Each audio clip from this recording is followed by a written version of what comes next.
میں یہ واضح کر دوں کہ نون لیگ تو صرف وہ ان لوگوں کو لیتی ہے جو اپنی سیٹ نکال سکے، وہ پولیٹیکل لوگوں کو لیتی ہے،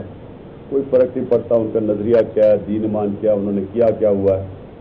تحریک انصاف کا میں واضح کر دوں کہ جو بھی ہم اب لوگ شامل کر رہے ہیں، ہم نے پہلے چھان بین کر کے دیکھا ہے کہ یہ نظریاتی طور پہ اور اس سے زیادہ ضروری کہ ان کے اوپر کسی قسم کا کرپشن کا کیس نہ ہو،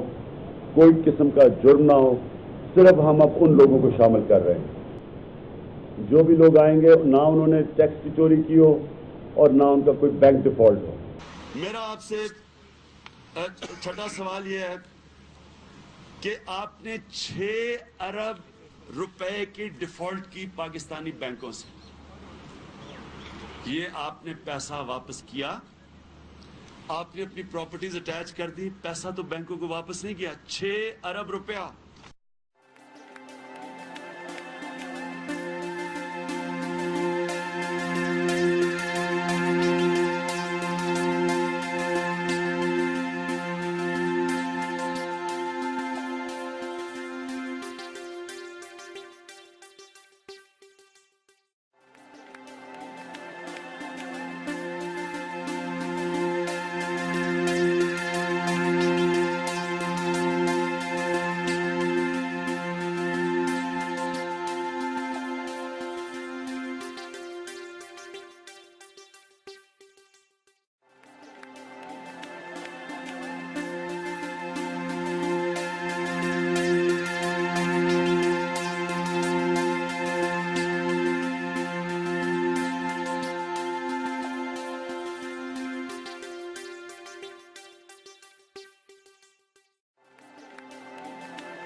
بینک سے لیا قرضہ واپس نہ کرنے پر تحریک انصاف لاہور کے صدر محمود الرشید کی جائیداد نیلام کرنے کا حکم دیا گیا ہے۔ آپ کو ایک مرتبہ پھر بتائیں گے، تحریک انصاف کے سربراہ رہنما ہیں جنہوں نے بینک سے قرضہ لیا تھا جو واپس نہ کرنے پر تحریک انصاف لاہور کے صدر محمود الرشید کی جائیداد نیلام کرنے کا حکم دیا گیا ہے۔